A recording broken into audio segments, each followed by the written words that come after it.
Okay, let's see if this is working. We are going live.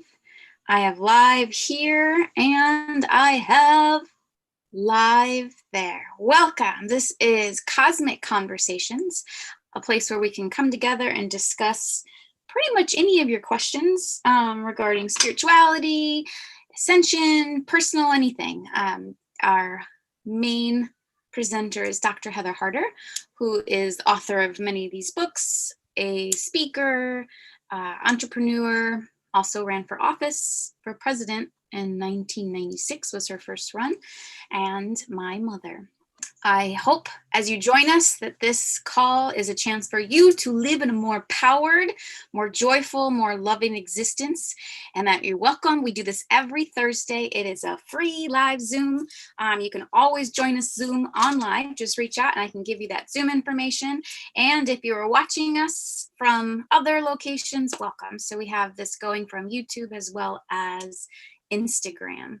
So to no further ado, I will pass it over to Heather, Dr. Heather Harder. Thank you, Stacy, for that brief introduction. So nice to have you say such lovely things. As you know, today is November 5th, 2020. We just completed our elections. We're in the middle of the controversy following our elections. And so tonight's conversation is going to be around the political unfolding that's around us and how we can best handle the situation. As always, we start these with the intention to call in truth, protection, and guidance. We want protection for anything and everything having to do with the people participating and the conversation that we're having and the technological proceeds that are going on as well. So protection for anyone and everyone that wants the protection, guidance for anyone who's open to the guidance. We have tremendous amounts of spiritual help at lots and lots of levels. And as we ask for guidance, we are given guidance. And then the third and most important thing we ask for is truth. That we are living in a time like never before where we're being bombarded with information and everybody's claiming the other bodies are lying and deceiving and giving false information. So it can be pretty confusing from one moment to the next. It's why you really need to create your own internal anchor to know truth, to recognize truth, to integrate truth, to come from a place of truth. And so in this moment, wherever you are, whatever you're doing, ask for protection, guidance, and truth. And then it is done. All you have to do is ask and be open to receive. And then the next thing we always do is what I call our light work. It's where we use the light in order to make a difference. And I think this week, more than any other, we need to play a lot with the light. I was given a exercise, a visualization 20 plus years ago, gosh, almost 30 years ago, in 92, I think, that to do to serve the earth. Since then, I have expanded a bit and added a few tweaks and turns. And of course, tonight with the election, I'm going to do even more. And it really is just using that light. We understand that light is powerful. We use laser, which is concentrated light, to take down mountains and to remove cataracts from the eyes. It's both delicate, it's both precise, it is powerful.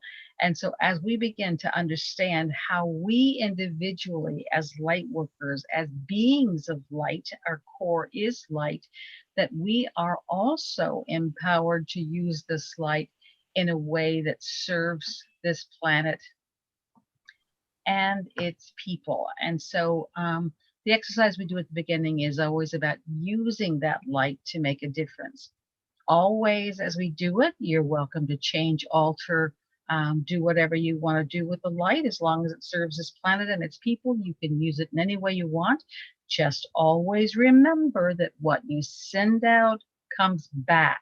So you never want to use the light to control, to manipulate, to determine an outcome, that violates free will, that incurs karma. You take on the karmic debt of the things that you have altered or changed. It's a very, very unspiritual, unhealthy practice. So we don't use the light for an outcome. We use it to surround beings and peoples and situations with light and love.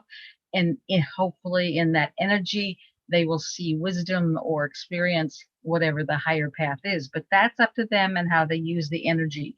We don't dictate the path. We only share our light and love unconditionally. And that's crucial, is to do it unconditionally. If I gave you $100 for your birthday and told you to buy school clothes, that's a conditional gift. You have to use it the way I say to use it. But if I give you $100 and say, enjoy, then that's unconditional. I'm not putting any strings on it.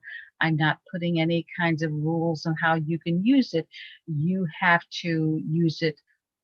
You get to use it any way you want, and being responsible for the decisions you make. And so it is on this planet. Each one of us makes decisions. Each one of us must live responsibly with the decisions we make. We send, and as it's the collective people on this call and the light workers on the planet, we send light and love to specific situations and places and people and events, and trust that it'll do what it needs to do. And then we only call in divine will. We're here to support divine will. Unfortunately, they didn't give me the book that told me what divine will was. I have to trust, like everybody else, that it will be divinely perfect. And we're living in one of those moments in time that is unique in all of history, and that our children's children will read about it. It used to be the hanging Chad that was going to be the issue. I think that was in 96. Now we'll learn about all the muckety muck that's gone on with this election. But with that said, let's play with the light. I close my eyes just because it allows me to be sort of in that energy without distraction. Light eyes are not magic. You can have your eyes open or closed, whatever feels comfortable and right for you. Please feel free. As I guide us through this experience, as I'm guided from spirit, you can follow along or change it as you see fit. Again, always your power is in following your own inner guidance, whether you call that your heart or your gut or whatever. It's a physical perception that comes from within. So with that, just take a breath. And then what I'd like you to do is just imagine going to your center. Your place of center is both an imaginary place and a real place, but it is the place where you are most connected to all that is. You are most connected with the heavenly energy as well as the earth energies. And after all, you are here to anchor heaven to earth. So as you go into this special place, this energetic connection, you may feel the shift of energy, but for sure you are impacting the energy as the energy is impacting you. Just take a breath when you're in this place of union with heaven and earth. And then imagine you as your light being. You are of the divine. The divine is just light. Light, love, God all carry the same vibration. You are light, love, and the divine. And so just imagine that energy growing and expanding like a balloon that's being expanded with just our intentions. We're just sharing and growing it. And then we're going to combine energy with everyone who is on this planet to anchor heaven to earth. All those who are here to help the earth and humanity move to a higher level of consciousness. We're going to ask all those at every level of existence, our interdimensional friends, to join us as well. that we create the largest gathering of light that we've ever experienced. Just imagine this light growing and growing and growing, and then we're going to send this light and love into the earth, filling every cell in, on, and around this planet with light, with love, with our light and our love. And of course, we know there's lots and lots of things in the earth that we really haven't accounted for yet, so we're going to love them as well. Every tunnel, every opening, every space within this earth, and every living being that occupies that space, we're going to love them as well. And we're going to amplify this love and light, turn it up, turn it out, and send it into the atmosphere. This is that magic space that surrounds this planet, much like our skin protects our body, so too does the atmosphere protect the earth. And we're just going to fill that atmosphere with our love, with our light. See it like a magic coating just surround the planet, layer upon layer upon layer.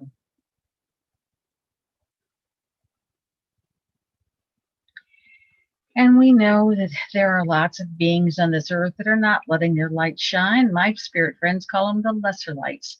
They're working for their own agenda. They're working for their own purpose, their own good, not for the good of the people, the good of the earth.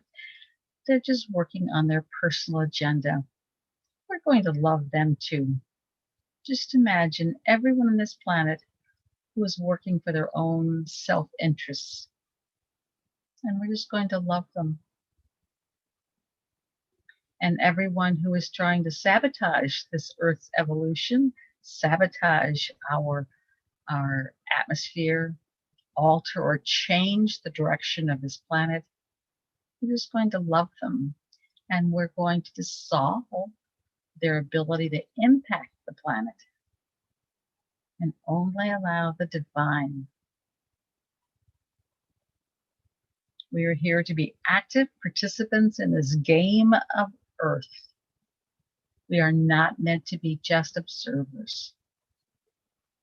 And then we're going to send love and light out to all the weather patterns on the planet. We're going to send love and light to those who try to manipulate the weather pattern for their own agenda. Just love them all. They know not what they do. They know not the karmic debt that they are incurring.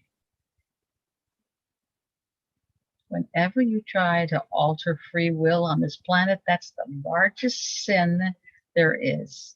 And it comes with the greatest consequences. So love them and be grateful that that's not you. And then we're going to send love and light out into the mass consciousness of this planet. The mass consciousness is the place where all consciousness gathers. Everyone who's ever been on this planet, ever will be on this planet, or who are on this planet now, their thoughts, actions, words, beliefs, all reside in this mass consciousness. And we're just going to love it. Just imagine it like a flame that we turn up higher and higher, and anything you put in this mass consciousness that you're maybe not so proud of, recognize that you can neutralize it and turn up the volume of your own consciousness. Around this planet, there are those who are naturally or incited to hate, to fear, to separate. We're just going to love them and send love to them and around them. Pollution is the manifestation of a vibration. Just imagine every place on this planet where there is pollution and just love it.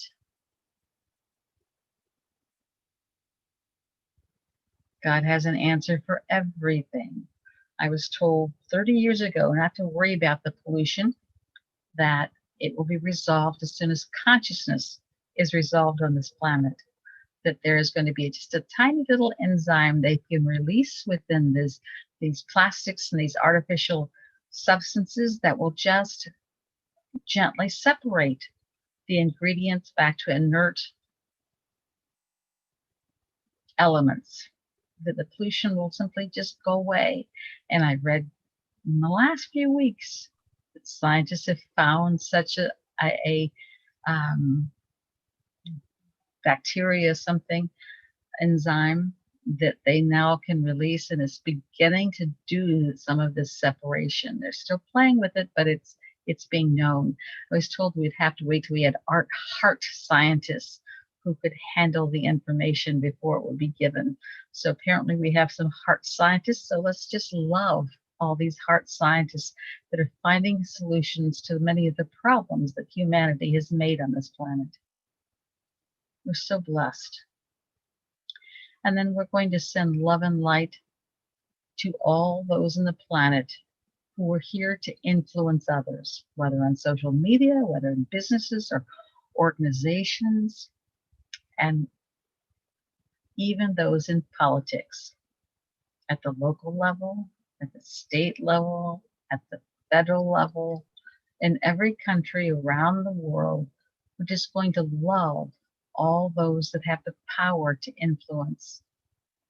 So just imagine surrounding them, loving them, embracing them.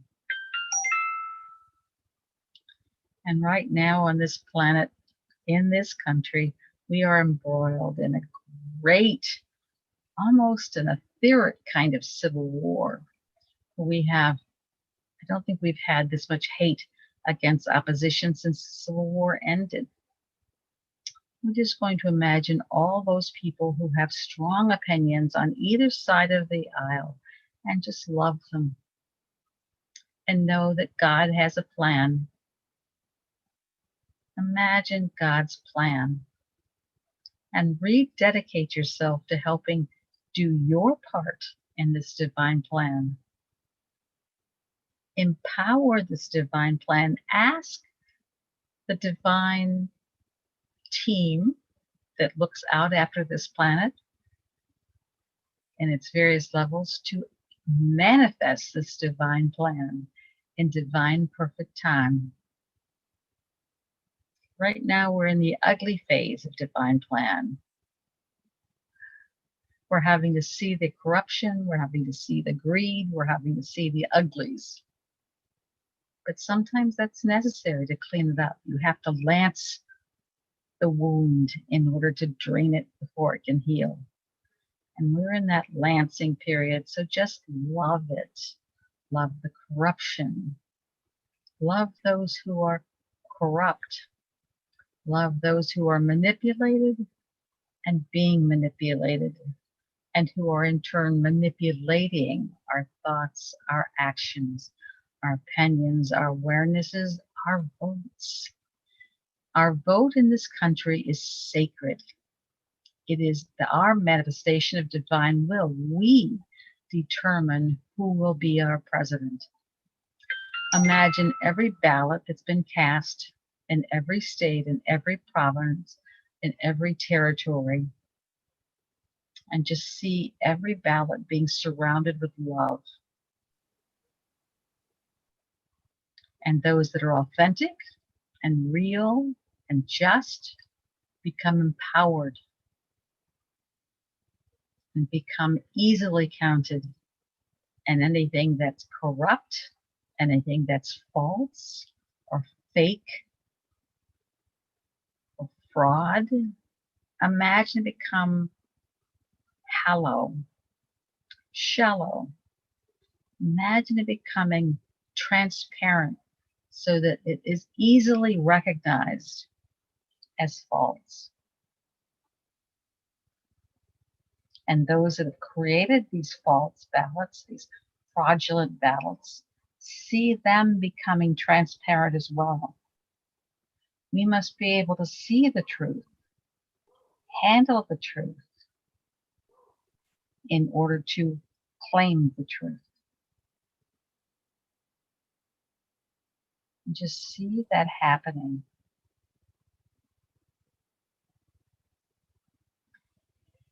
And then imagine Donald Trump and Joe Biden standing side by side with a huge bubble of love around them. Just see them surrounded with love. And in this bubble of love, we ask the divine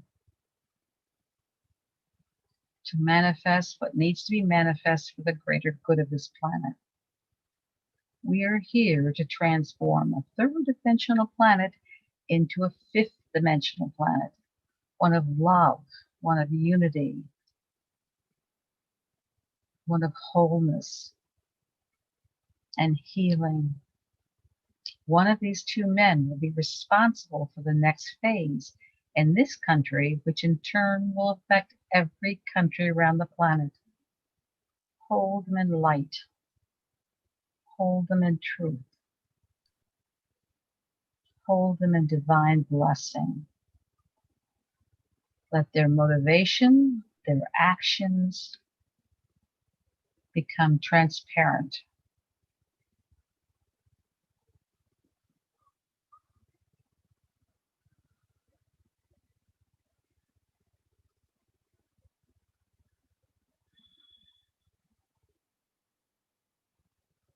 And this has been a planet where our politics have been corrupt and been distorted for a very long time.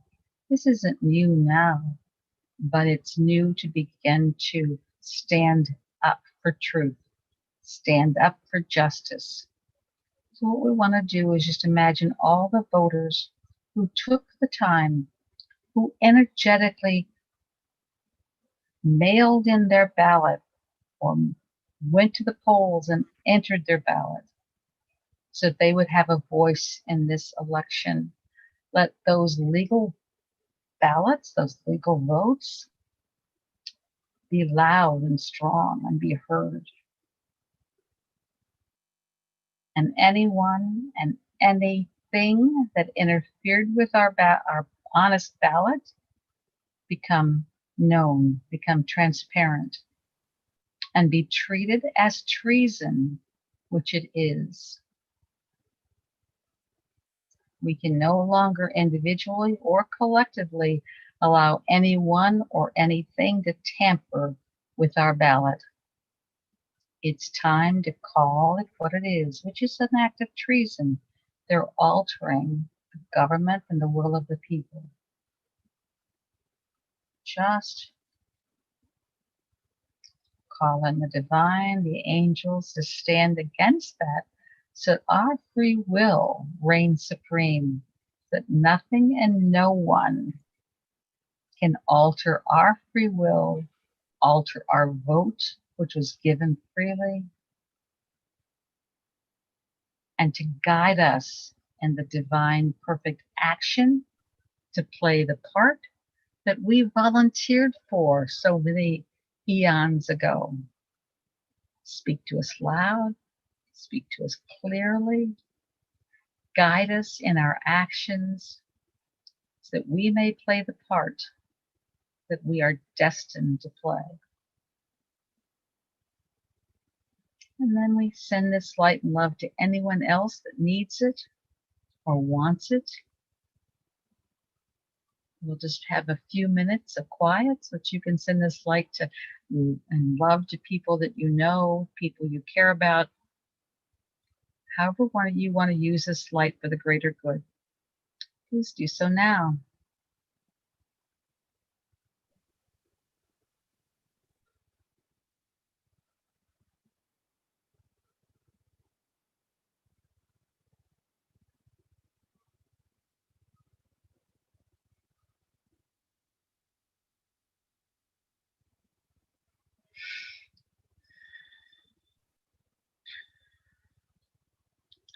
We ask the angels to continue to use our love and light in any way that serves this planet and its people, in any way that supports divine will and the transformation and evolution of this planet.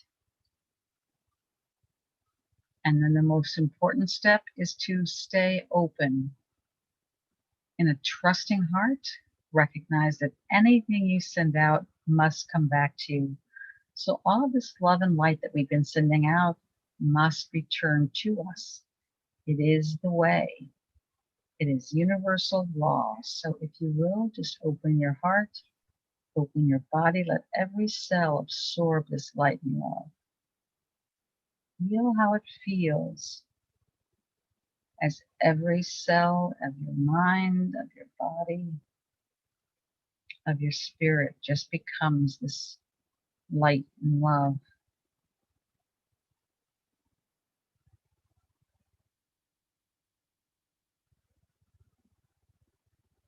Take a deep breath and anchor this energy.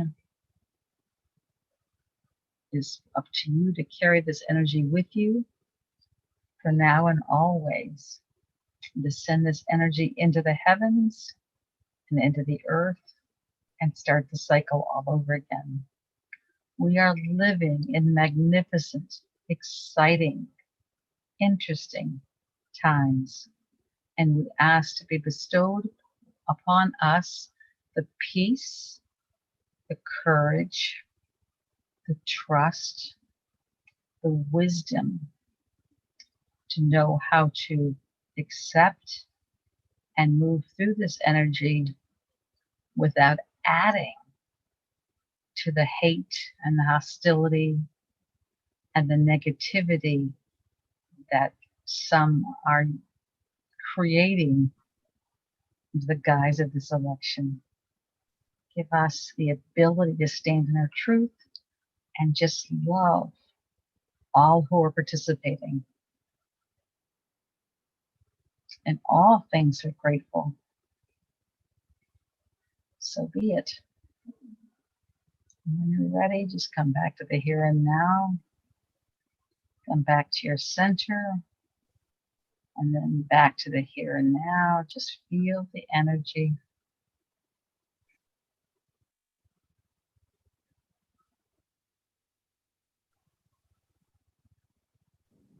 And that's the energy we need to carry through this process, continuing to send love and light to the states and to the people who are counting ballots, because we have a lot of people who have to come forward and be whistleblowers. And that takes a lot of courage to stand against your boss, or stand against your party leaders, or stand. A lot of deception going on with this campaign, and a lot of people have to have the courage to expose it. And of course, we love them all.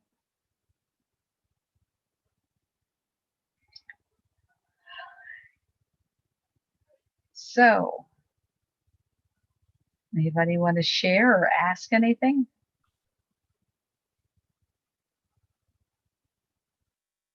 And of course, the recording will be up, and you can go back and listen to this as many times as you need to or want to, because it's not going to go away in a couple days. This is the long haul. So just keep sending love, creating the future you want. I ask that it be a quick and accurate conclusion according to divine will. But again, be an active participant in the experience, not a passive observer. Now, Alicia, you started to say something before we actually started, and I asked you to hold off until we were on the call. Would you still like to share? I forgot exactly how the question was phrased. I know, that was 100 years ago. Exactly. I had heard theories Oh, yes, on, yes. We were talking about President Trump and theories on the election. The two things that I had heard is he had signed an executive order in 2018 against fraud, and all of the ballots had watermark in them. So they would be able to tell the real ones from the non-real ones. And the other thing I had heard, into certain states, most of ones that have counting, he had sent the National Guard in, and it was a sting operation, which is how they found out about all this, how they're going to be able to prove the fraud. Well, and I'm getting chills as you're saying that, which for me is an interesting reaction to it. But I just know that Trump is wise enough that he knew this was coming. We all knew it was coming. You know, Right. no one felt that the Biden group would go down easy, and so I figured he had some sort of plan in place. You know, so again, I just trust. I found it very interesting how the Chinese market fell. The money, I forgot what they call it. Anyhow, it took a complete nosedive when Trump was winning, and it went back up as soon as Biden started coming forward in the elections again. Well, I personally am going to choose not to buy anything new that is made in China. The more I hear and feel and I'm told what's going on in China, we really have to do a collective effort not to support that regime. They have over 1 million Muslims, I'm told, in concentration camps right now. There's amazing things going on that we're not aware of, the media doesn't report. And so for me personally, I'm just going to choose, which is what I do. I withdraw my energy. I don't support it anymore. So I'm withdrawing my energy from China. Now, if I see something made in China in a thrift store, I may go ahead and buy that.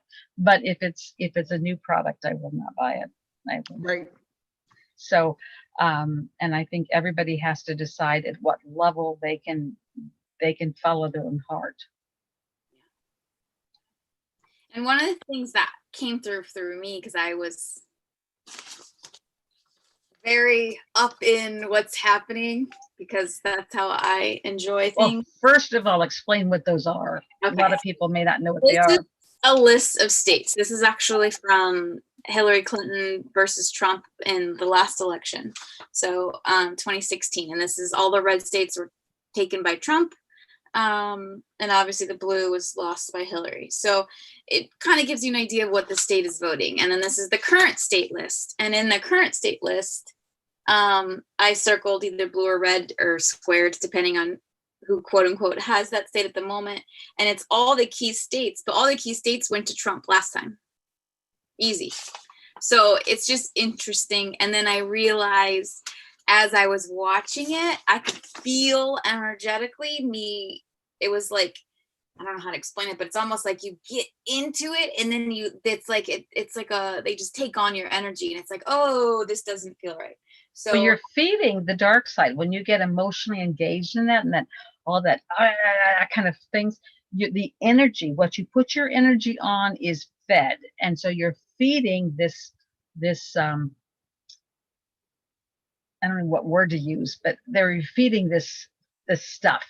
And so that's why you're feeling you being sucked into it. It was very much a feeling that I was like, okay, Stacey, call your mother. That's it. I did. And I was in tears. And because I feel like, what do I do? And so that really helped ground me in the fact of like, oh, and then I had the huge thing is like, our job as light workers is to know that it is all divine. And for me, I had that visual come in of just like, poof.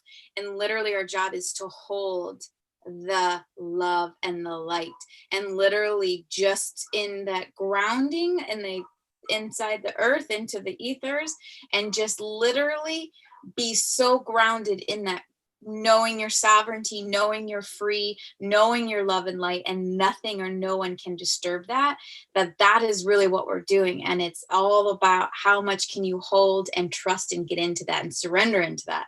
And says, that's something for me that I've been working through, is the trust and surrender. And then I also, and it makes me want to cry thinking about it, is that we're being challenged, especially as light workers, to step up into the unity and that unity consciousness. And that when we let go of what you were saying of who's who and what's what, and we choose whatever is the greatest good for all, that we step into the unity consciousness, we literally can help transform and erase all the lesser experiences, because we are literally raising the collective consciousness.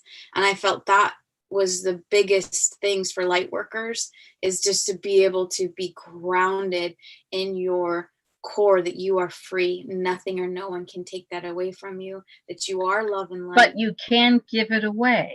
Yes. You know, again, we are free, but we can surrender our freedom, and many people are. So well, and that's where I realized too, is that this is just a test as much for us as it is for them and anyone involved. And so the more we can get out of judgment, and also there is one party that will literally hate. We have a family member who was threatened in her yard for wearing a particular candidate. let me tell, can I tell the story, Jean, when you're done? Yes, when you're done. Okay. And so there is so much hate happening around who you're voting for, and people losing their jobs or being threatened. And so I find that this is beautiful, because we're clearing the collective and all the trauma and all the feeling of less than, and knowing that this is part of that process of clearing it. But we're really asking to step up into the unity, into the love, into this is all perfect, into the Jesusness of, forgive them, for they know no difference. Like, they believe they're doing what serves. And so we're just here to hold that space and that love. And the more we can get out of judgment and not hate someone for their vote, but to love them for their truth and them finding their truth, and they're exactly where they need to be. I think the more positive. 444. What's up, Paul? Good call on that magic number. So anyways, that was a big thing that came up for me. Okay, thank you. I have an older sister who lives in Nevada, in Henderson, and she is a spitball. She is you just don't mess with her ever. And so she's out working in her yard with a Trump hat on. And somebody pulled up and some man and threatened to come and take her hat off of her. And she said, if you try, know that you're going to deal with the consequences of that, and that I consider this a threat. And so she goes on and she says, and I will defend my property and my life. And she reaches in her pocket like she's packing a gun, and the guy tears away. And it's like, oh, I could just see her doing that. But she's not easily intimidated. But as I was telling Stacy, the steps that are being done right now are exactly the same steps that were done in Nazi Germany. You first have to have the propaganda that they're less than, they're not capable. And that's really what, when I was running for office and I went to all these campaign schools, the mindset is voters are really dumb, and that you've got to tell them what to do, because otherwise they won't know what to do. And that's why you only have 3 to 5 issues, never more than that, because they'll get confused. And so, and you just go over the same issues over and over again. You stay on point because they'll be confused. And so that mindset, I think it's continuing and permeating, that, that humanity is just a little too stupid to take care of themselves, so we need to do it for them. And like you would maybe a small child. And so the more we can stay in that, our own power, our own abilities, and not feed into the game, because if there's violence, if there's acting out like you would from a small child, then they're going to pull in the big guns and use that as a reason to shut things down. So it really is important to stay in that place of peace and just love them. This is an amazing drama that's unfolding that we are blessed to be a part of, and we came to be a part of it. But it will literally determine the direction of the earth.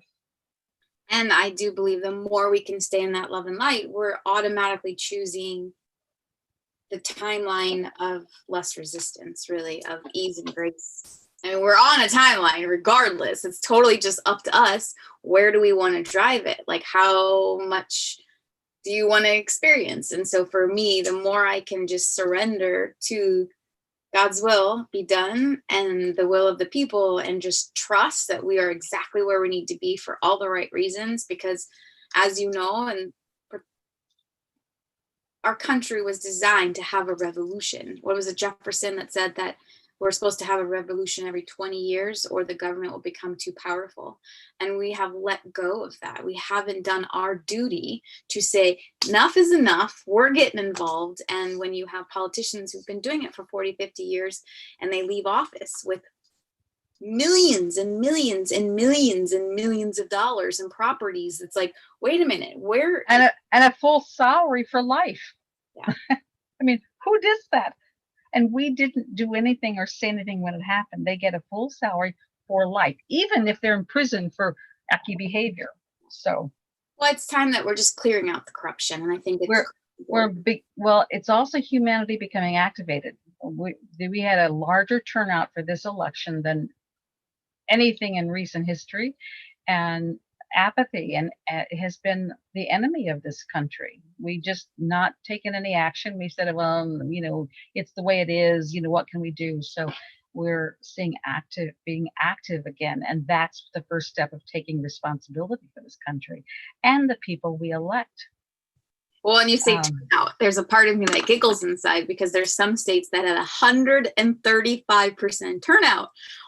Out of 100% of registered voters, 135% showed up, which is obviously impossible. So we just have to love it and know that truth will prevail. Again, if we start off with asking for protection, guidance, and to know truth, we will find truth. If we ask for instant karma for anyone trying to interfere, that the truth be known immediately and made public. Like we have the choice. We are becoming empowered. It is our journey.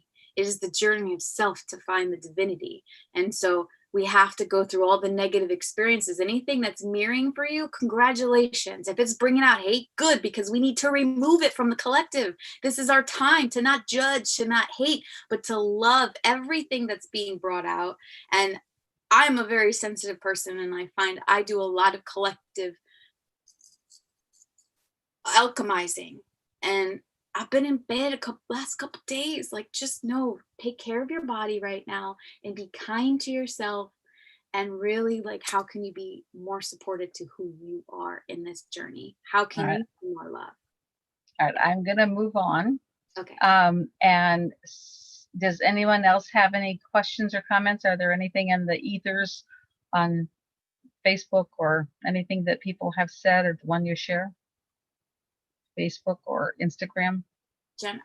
Anybody they're sharing just like, wow, maybe more registered to add 35% smiley face. There's 135% compared to last year, by the way. When I was running for office, because I wrote the book on talking to ghost spirits, angels, and other dead people, there was a lot of conversation around my talking to dead people. And I said, don't laugh. They're a large voting population in Chicago. So, you know, we're still getting those dead people voting, which is kind of fun. All right. Anything that any of you guys want to ask or say? Or Jennifer. Yes, Jennifer. Yes, I'll say something. All right. It's new to me that I'm standing in my truth and actually speaking. Ow! Yay! So good. However, I need to learn how to grow thicker skin because I'm trying as nice as I can to say things, you know, and the best way and highest. And then when I get something back, oh my God, my hands start shaking, my heart's going like this. I'm turning red just talking about it. And yeah, so. First of all, it's not about thicker skin. We're meant to be vulnerable, but it is about taking it impersonally. When people are saying things to you, you're personalizing it. They're saying it about you or to you, rather than they're saying something, but it's more a reflection of them.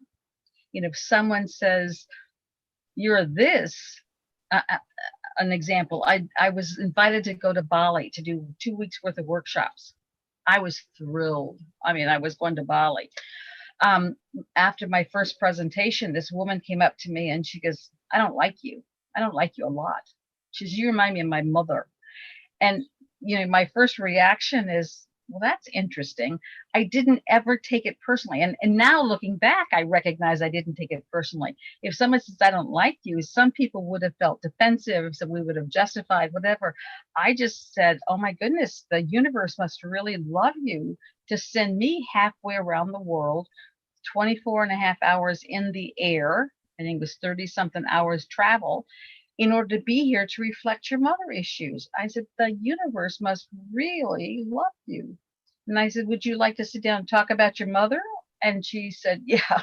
So we ended up sitting having a couple-hour conversation. She worked through her mother issues, and it wasn't about me at all. It was what I was reflecting to her, which is, my job. I reflect to everybody.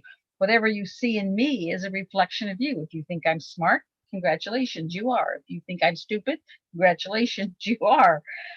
Whatever it is that you're seeing in me is just a mirror of you. And so what you're doing, though, is saying, oh, they're talking about me. It's not about you. It's about them. And so if you can, the hardest place to deal with that was through my own family. And unfortunately, I get through my own family. And so what I got into the habit of saying is when someone would say something that wasn't complimentary about my gifts and abilities, I just say, thank you for sharing that. It would make them so mad. But it's like, thank you for sharing that, and so you have a response that you can say, well, thank you for sharing that. And don't take it personally. It's not about becoming thick-skinned. It's about becoming impersonal. When you are vulnerable, you are invincible. And it's not about creating the right defenses or having the right line. When I've had people attack me on Facebook for various reasons, I just say, I love you. And it's like, it just shoots down the whole conversation. There's no place to go with that. Well, And I still in my good space. We'll let Jennifer respond first. So. Oh yeah, I just feel like the immatureness of it. It's just, I just feel like they're so immature, say Facebook, that they would post something on your page. If you don't like what it says, why are you commenting? Because I wouldn't do that to anybody else. So I don't. Well, first of all, when you're having that reaction, they're so mature, that's a judgment on your part. So it shows that's your lesson, that you're, what you judge, you have to experience. And so you need to move beyond the need to judge them for where they are. They're just where they are. It's just a statement of fact. A kindergarten kid is where they are. A graduate school student is just where they are. It's not a good or bad. It's just where they are.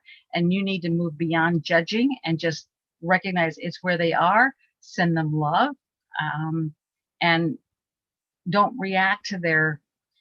Back in the 70s, we had this lovely thing called, oh heck, I can't even think of what it's called now. But it was like you had a parent, you had an adult, and you had a child. And so when someone would come at you as a child, you wanted to make sure that you didn't come out at them as an adult parent, which was very condemning. You should, or as another child, you want to come as an adult. You always want to interact as an adult. What was that called? Something interpersonal. It wasn't interpersonal, but I forget. Does anybody remember? Oh well, maybe next time. But anyway, it was a big thing about how you react, and you come as the adult. And so now just come as your spiritual self. You don't have to react to them. You can say, well, thank you for sharing that. Now, I have my own standards. If someone comes at me and says they disagree, fine. They start calling me names, I unfriend them. You cannot call me names. I'm not going to let anybody abuse me. I don't need to react to you. I don't need to tell you. I just say goodbye, and I take them off my list. So I don't let people abuse me. But I do respect differing opinions. Mm-hmm. So wherever you are, and the kind of response you get, be prepared to respond with your go-to message. So, and one thing you've taught me that I want to say in a second, but one thing that also really helps me is that anybody who is coming at you with pain and hate, It is their mirror, and know that they have that pain and hate inside themselves.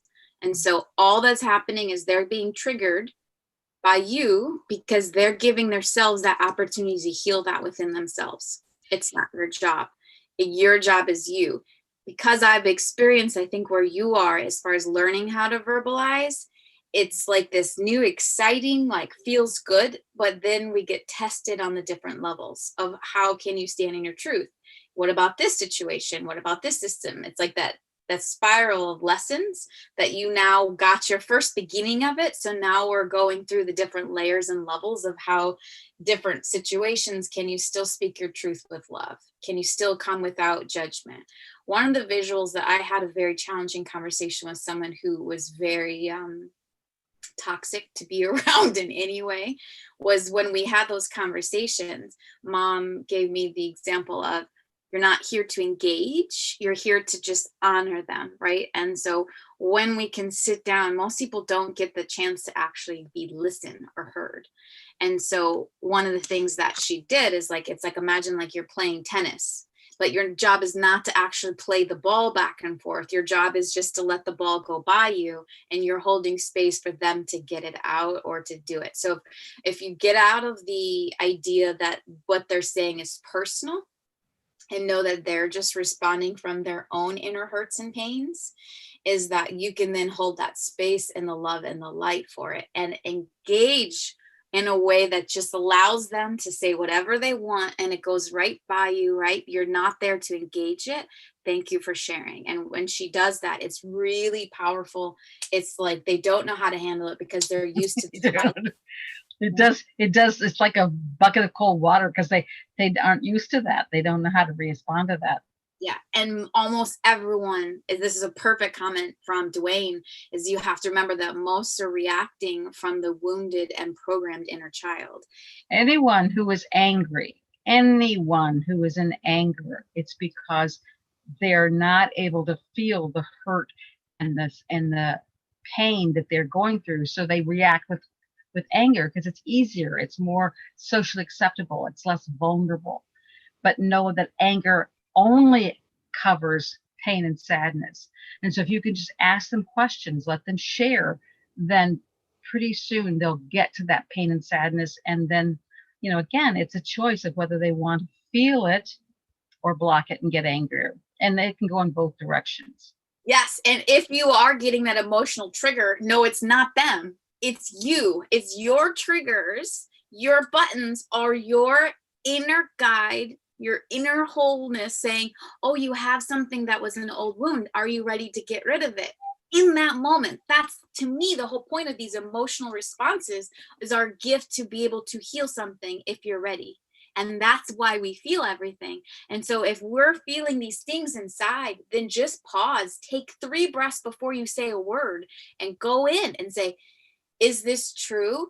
Is this like, where is this coming from? What is this striking? What really hurts about this situation? Because it almost always comes back to that wounded child.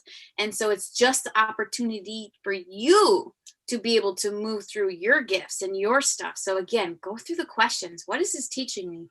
Where does this stem from? Do I want to feel this? Where is it feeling? Ooh, this inner stomach.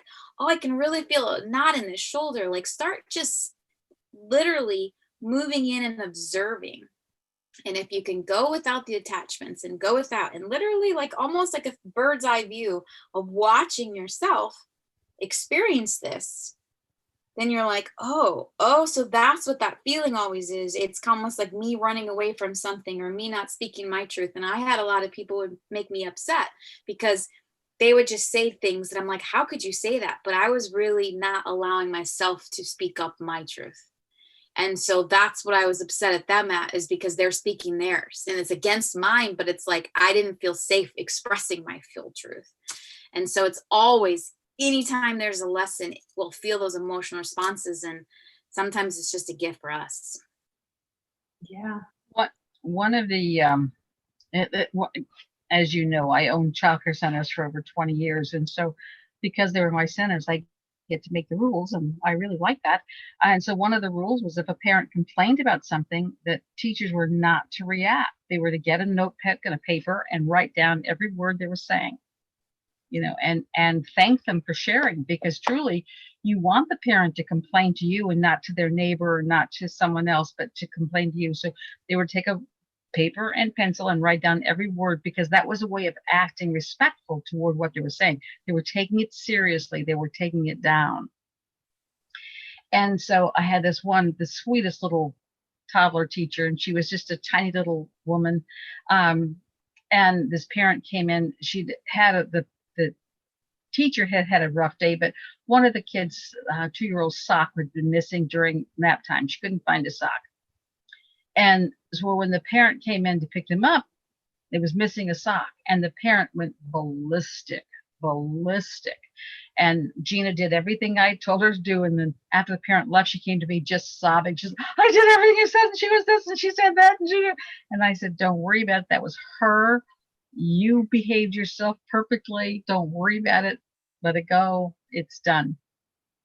And I would always wait a couple hours to talk to the parent about the issue. I didn't, because I wanted them to have cool down time. And so anyway, the next day, this parent brings this long letter into Gina, apologizing for everything she said. She says, that how wonderful she was and how happy she was that she was taking care of their child so well. But she'd had all these things go wrong during the day. And when she came in and the sock was missing, it was like the last straw, and she just blew. But she says, it wasn't about you. And so Gina was very proud. It was a very glowing letter about her performances. And I said, you're so lucky that had that parent not blown up at you, there's a good chance she would have blown up at the child or someone else that couldn't be repaired. I said, you were blessed that she blew up at you. And she says, yeah, you're right. And so recognize these people need to blow, and you're the one they're choosing is safe enough to blow with. Yeah. And so be grateful that you're there to receive that, and that you're not going to be affected by it. It's just going to go around you. That's true, because there's a lot of people who blow with people with guns and then they're gone. So well, and a friend of mine who was he was the most decorated soldier in Vietnam. I mean, that recognition. He was a helicopter pilot, and he's flown all these things, and he was the most decorated pilot, had done the most missions and whatnot. And he said he thought he was losing his mind, because when he would get in his helicopter, that literally there would be an angel sitting there and would, tell him about all the things going on and what was happening. And I tried to get him to write this book, but I do have a video of his workshop that he did. If anybody wants to see it, it's absolutely amazing. But at one point, he was going to land at one side of like a gully or river or whatever, and the angels told him no, to go to the other side and land. Well, sure enough, the one side was all booby trapped, but when he went to the other side, they're gunning them.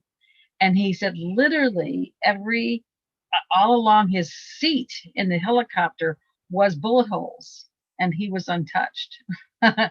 And so if you can imagine that image, that as we move in unity with the spirit and the higher powers, that we don't have to be touched by these slings and arrows, that we're above that. But that somebody still needs to play that. And I think part of the problem with Trump is that he doesn't fight enough. He doesn't have war, because there was great money in war. And it's the first time for 4 years we haven't been at war with anybody. The powers that be aren't thrilled with that. that's the first time I've been in war in years and years and years and years. Like that a president in their first term hasn't gone into a war, and he's created peace in the Middle East that is unheard of. Like they have literally had peace agreements, and it's like, what? And people that are around that region, like that impacts is just, it's like tears reading their letters of how much. I mean, it's like, it's beautiful. Well, I think it goes back to recognizing what your battles are. His battles have been on the home front. He hasn't needed to send troops to other nations. And so just, again, I don't know what the big picture is. I just trust that it's all unfolding in a divine, perfect way. Thank you, Jennifer, for your situation. And I want to get an update next week. Not that you're thick-skinned, but that you're not taking it personally. Yeah. Yeah. And part of that, Jennifer, too, I found through my journey was also in the past, I've been very harsh on myself and very judgmental of myself.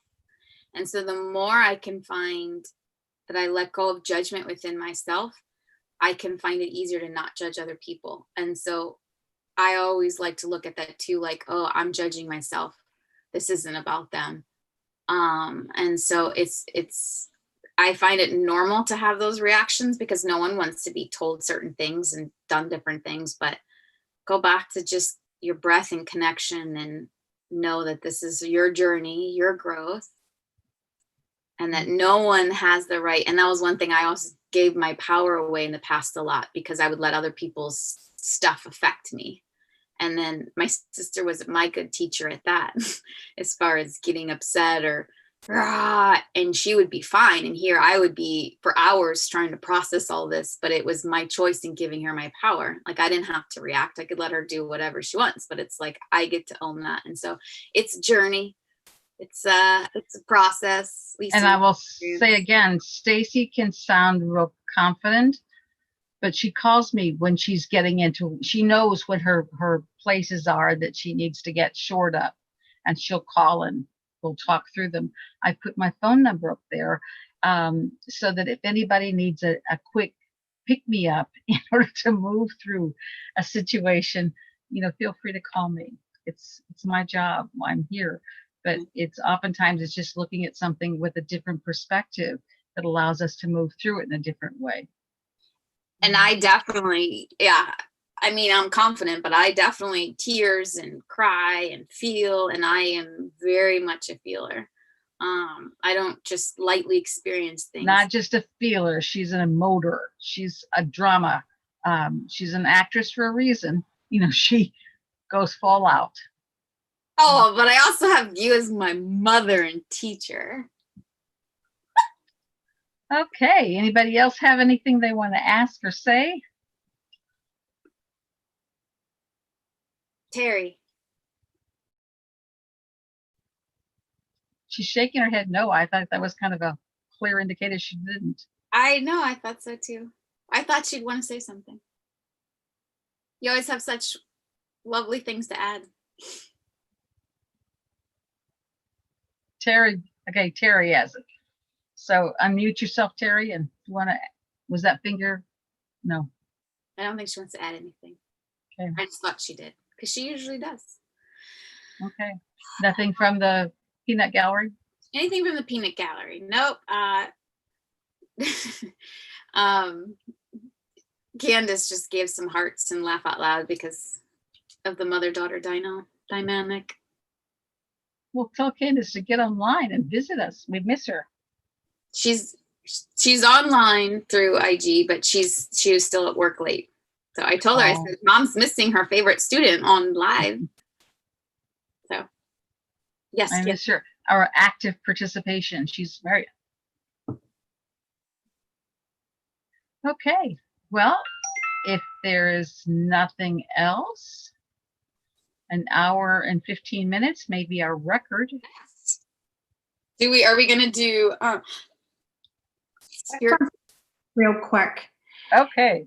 You ever say something that may be out of alignment, but then after you're back in alignment, you think that maybe the person didn't need to hear that anyways?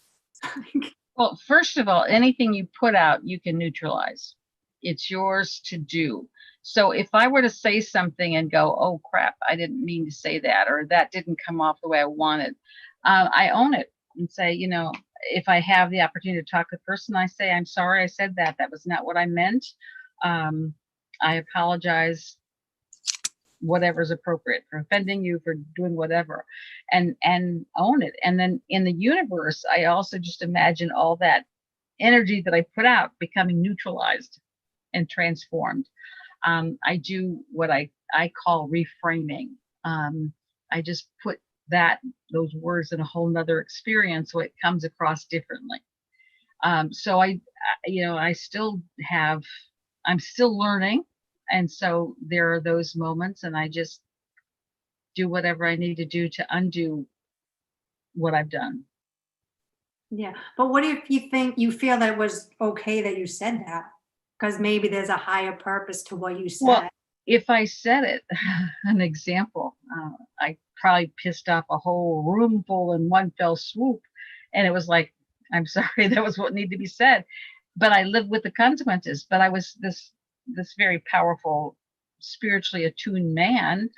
I was at a dinner party they were having in my honor, and there was I don't know, maybe a dozen people there. I'm not sure of the number. And this man talked nonstop. He monopolized every conversation. He talked about everything he wanted to talk. And all of these women just allowed him to go on and act like he was the greatest thing since sliced bread. That doesn't serve him. I mean, I've seen people do it to kids and let them get an unrealistic self-image. And this man was a grown-up version of that. And he would just talk nonstop. Nobody could have a conversation without him taking it over. And I said with total confidence, "You're a verbal masturbator." And he looked at me and I said, "You just talk to make yourself feel good. You don't care how anybody else is doing or what they're wanting to say." And everybody in the room just went, and nobody in that room has ever talked to me since. But I wouldn't apologize for saying that because it was the truth. And no one had ever called him on his unhealthy behavior. And it wasn't that he wasn't capable of learning. It was he was encouraged and supported and given this unrealistic belief system that everybody should hang on every word he says, not having a healthy conversation exchange. There's right now 5 people online in this little video queue. If this were a live conversation, then in a healthy way, you should occupy about 1/5 or 20% of the airtime and listen 4/5 that you talk and your fair share, but not more than your fair share. And this man had just been programmed to take up all the air. And I've been programmed to speak truth and help people grow. Whether he grew from it, I don't know, but there was a whole lot of people who did not like my comment. Yeah. Well, and That's my experience, and that's how I would handle it. You've got to decide how you handle it. But I don't apologize because someone takes offense with it. I apologize when I know I didn't do the right thing or I didn't behave in the highest form that I could have behaved. Does that make sense? Yeah, the second part you were talking about, you hit the hammer on the head, or the head on the hammer. The nail on the head. Yes. Yes. Thank You're you. mixing your metaphors. well, and part of that for me too is I was a people pleaser. I wanted to be the nice person because that's what I wanted to be. I want to be nice. I don't want to be a bitch. And so then I had to go through, and I will say, if you're working through mirrors, the book, The Dark Side of the Light Chasers by Debbie Ford is really good as moving through and having the conversations all around mirroring. But I will say it's also very emotionally a lot because you have to look at all your triggers if you're really ready to move through. And that as the more we gain our spiritual bliss, as we go into more of our sovereignty, as we go more inward, we have to get rid of all those things. There's a great question on here that we're going to ask for Esme too. But any place where we've held anything less than in ourselves, we have to be able to get rid of and see and love. Not necessarily get rid of, like throw it out, but love it, knowing that it's taught you your lessons, that you chose it, that you brought it in, that everything is happening for you, not to you. And one of my things, good explanation too, is we're born into, and this is Carl Jung, we're born into like a palace, and all these rooms have different emotions. Like you might have a bitch room, you might have a nice room, and every furniture is different, everything is different. But as we're brought to grow on up, that we're taught, you do not become a bitch, you do not say things unless it's nice, right? So we have to learn to lock the door, and then we're no longer a bitch. That's just not the way we're supposed to be. And then we end up living in like a 2-bedroom apartment of how we're supposed to be, and then we're no longer in our fullness because we are everything. We are a bitch. This is duality. So we're everything. We are love. We are, bliss. We're just all of it. And in my experience, God put all of these here just so you can know your home better. if we didn't know what unalignment felt like, we wouldn't know how good alignment would feel. And so that's part of this experience that we're playing in, is just to learn how to come back home, like into self. And so I don't know where I was going with that, but let me go to the question. How do you Okay. clear karma?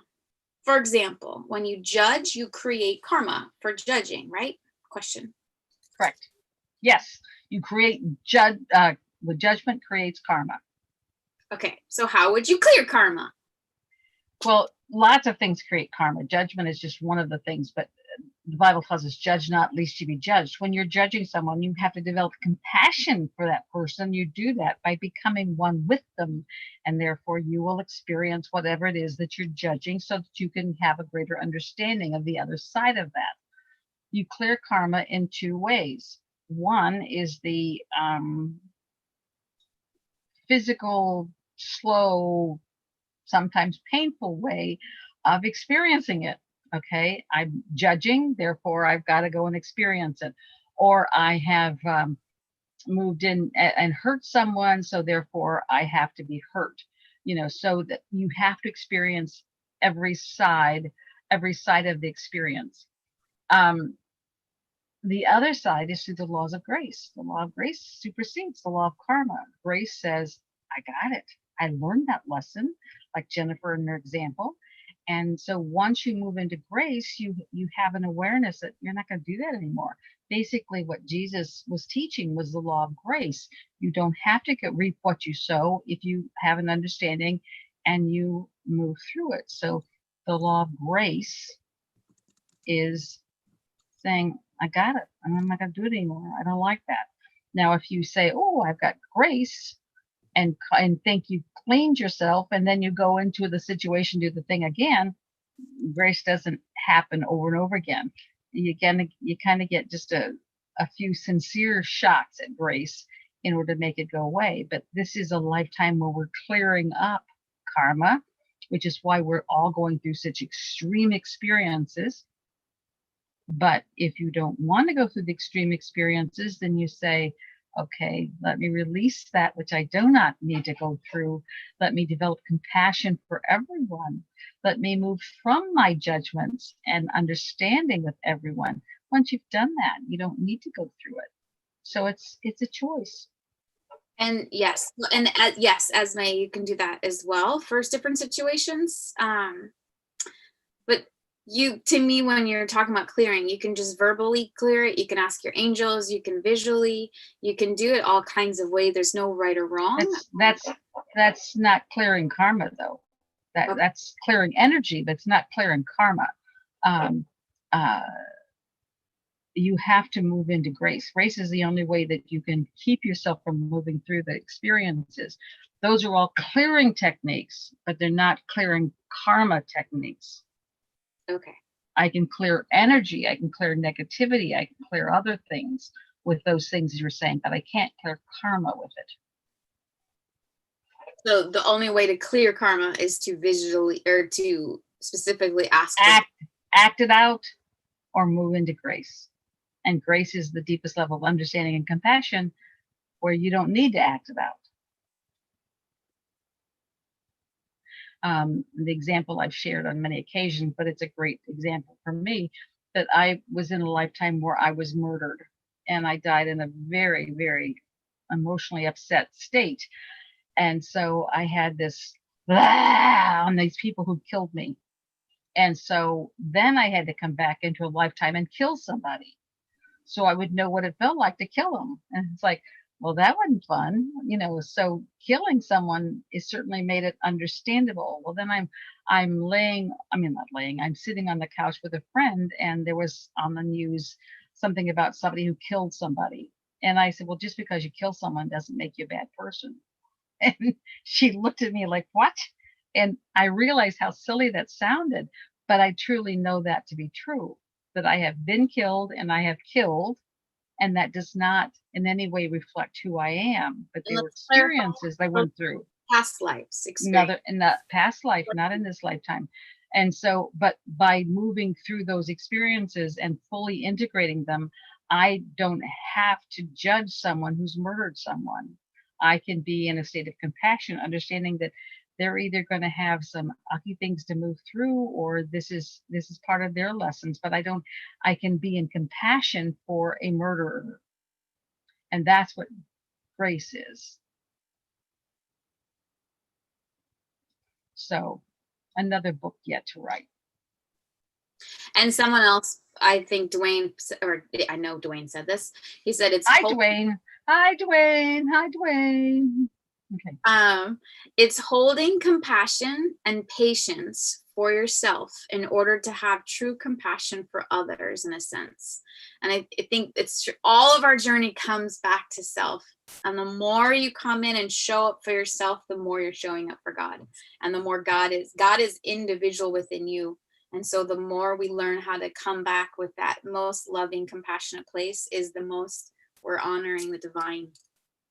Well, we come into this experience as well as all the other experiences in order to experience. It's just about experience. Like, I want to stick my finger in the plug and see what it feels like. And as an adult, we'd say that's stupid. But as a child, it's like, I want to see what that feels like. And so we're kind of all children in this game. We want to see what it feels like. How does that react? So we do. And Grace says, oh, I get that now. I don't want to do that anymore. I'm sorry I did that. I'm going to let it go. Grace is about allowing yourself not to be in that judgmental place.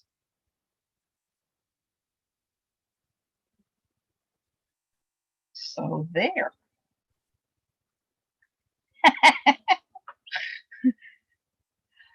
Anybody else? Going once. Stacy, are you reading or responding, or what's going on? One of the propositions on ballot was to rerun voting rights to ex-cons for nonviolent acts. What's your thoughts on that? Well, that's a state by state issue. And so I think it's really important that as long as your citizenship hasn't been taken away, that you should be able to vote, whether you're a con or not. If you're in prison, I think that if you're in jail and you're incarcerated, I don't know that we need to set a polling place up in the jail. That's, you can't vote if you can't get to the poll. But as long as you can get to the poll, I think that you should have the right to vote. If you've been released from jail, if you've served your time, if you whatever, I don't think anybody should be able to lose their rights for their lifetime. What if their rights were in jail because they committed voter fraud? You still think they should? Well, vote fraud to me is an act of treason. They should be treated as a traitor. That's not. Vote fraud is one of the ways you circumvent the law of this nation. When you're screwing with our vote, that is the ultimate disrespect for this nation. And I think we have no tolerance for it. To me, after they do whatever we don't kill anymore for treason, but after they serve their prison term for their treason, they should have their citizenship taken away. They don't think they have the right to live in this country. If they're going to do it down, then find a country that will take you and you'll live life differently. That's my opinion. To me, that is the worst violation of free will, next to killing someone who takes their free will away, but they've agreed to it. They have not, even though you kill someone, their soul has to agree to be killed in order for that to come through. And that's always conscious. There's a subconscious. Yes. Oh, yes, absolutely. We agree at lots of different levels, not conscious. But to me, vote fraud, and I'm going to actively, if I knew how to start a petition, I would do that. If anybody knows how to start a petition, let me know. Vote fraud to me is absolutely that you lose your citizenship. So I like that. Isn't treason something we used to hang? I know we don't really do a lot of hanging anymore, but wasn't well, we do it. We did it for like spies, people who were, double agents and those kinds of things. I think, yeah. And so sometimes they would be given the death penalty. Sometimes they were given jail sentences. Okay. So what is your, and again, I'm not going into specifics, but I would say at least half of the people in Okay, that's going Xandra. I know there is a large handful of people in the political offices that have, in my opinion, created treason. All right, everything you're saying is becoming truth, Stacy. You don't want to say that. You don't want to put that into the universe because that becomes reality. So watch your words. If you don't want it to become reality, don't say it. Okay, well, so for the people who have been in office who have found to commit treason, do you think, like, how does that happen? We just go to Supreme Court, we go to the Senate. Like, how does that work in today's world? Well, our government was set up so that we have three branches that do the checks and balances for each other. So if someone is breaking a law, say on treason, they would be going through the court system, and because it would be automatically a federal crime, it would go through the federal court system. By the way, you have an answer. Change.org can do free petitions. Okay, thank you. Does it tell you how to do it? You have to ask Alicia. She's said it. Okay. Hi, Steph. Oh, okay. Alicia says. Yes, it will Okay. tell you. Okay. Well, there's lots of things that I think that this is the time we need to get them going. But I do feel that because of the magnitude of some of the things going on right now, that this is a time where we really need to reinforce that it's not okay to change your votes. It's not okay to manipulate the votes. It's been going on forever. Vote Scam was a book that was written 20, 30 years ago. It's talking about a lot of the examples of vote fraud. We've done nothing. And it's just, you know, it's time to take action as people saying, this is enough, no more, not allowed. And we have to encourage people to be the whistleblowers, because for every person who manipulates a vote, there's probably a handful of people who are aware of it and do nothing or say nothing. And that we have to really start encouraging people to stand up and speak truth. Yeah. And I think that's huge, is just holding the light and knowing the truth and asking for anything who is interfering or interrupting intentionally may be known and public immediately. And you're already seeing that of people who in Arizona were told they couldn't use pens and made to use Sharpies and automatically wouldn't read their ballots. And a lady who's basically secretly used her pen, and because she knew Sharpies can't be used, they were literally making everybody use Sharpies. There's a whole video of these people kind of really upset because they're like, it wouldn't be read. And it's like, why were they making me use a Sharpie when they know it wouldn't go through? And then they get their thing back of saying your ballot was invalid. And so it's there's a lot of things happening, but I think it's beautiful that it's already coming to light. And well, and Arizona has been notorious. This isn't new behavior for Arizona. When I was running many years ago, the day before the elections, they changed all the polling places. People didn't know where to go to vote because they just arbitrarily changed all the polling places, and they get away with it. And so the more they get away with it, the more they do. So these aren't new actions. Yeah, but I just think it's a beautiful, like, even in the post office, there's people who, as carriers, they're being told by their bosses to take any of the ballots and hold it in a special area, bring it to them. They're going to put a hand date and post date it from the day prior by hand and putting in a special speedy process, which obviously is against the law. And so it's already coming out. You could hear the guy answering the phone who was telling his employees to do this, and he just hangs up to the reporter. But it's like, it's already being so. And we need to send lots of light and love and gratitude to these people who are telling the stories. Yeah. Because don't you know they're going to be getting a lot of the other stuff. So we want to send lots of love and light. And I think And thank you. Mhm. They're the ones that are going to make a difference. I have a pastor friend in Arizona that got 3 mail-in votes. Yeah.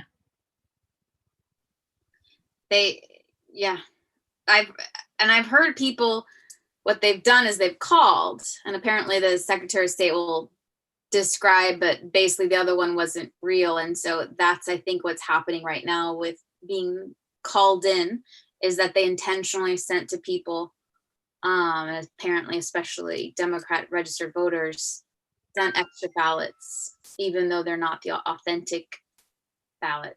It's interesting. I'm shocked that I went in to vote and never once did I ask for an ID. I think that's wrong.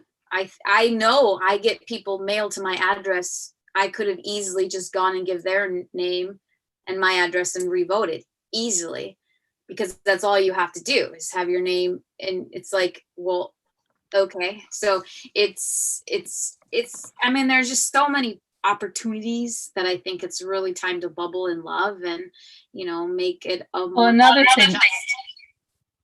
thing that I think is really important, that we begin to the federal elections, to federalize them, so that we have a set of rules that are all the country has to follow. States still can run their election the way they want to, but when you're looking at federal elections that affect its country, that there needs to be a standardized process, right, by the parties, Democrats and Republicans. And so it's why it's a closed system. The Democrats are supposed to watch the Republicans, Republicans watch the Democrats, but if they gang up, you got nothing. And it's strictly a closed system, and that we need to change. It's time to create more fairness and transparency in the process. I had a lovely day of working the polls. I was there from 5:30 in the morning till about 6:30, 6:45 at night. My counterpart had a pedometer, and according to her steps, we walked in excess of 8 miles that day, because the judge walks people to the little machine and tells them how it works. And so it was really fun, and people were in a great mood the entire day. And I got to send each one lots of light and love. They all got sprinkled with light and love for the day. So find what feels good within you and what fills your cup up. And I think taking the moment right now is to hold that faith, secure yourself in knowing that divine will be done. And you're here to serve unity consciousness.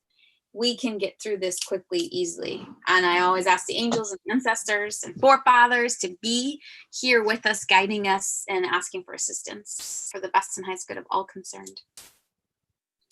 Well, one of the things I'm choosing to do, and everybody has to do what they want to do their way, but November 11th is Veterans Day, and there are, over the centuries, many, many people have fought and given their lives for the freedom of this country.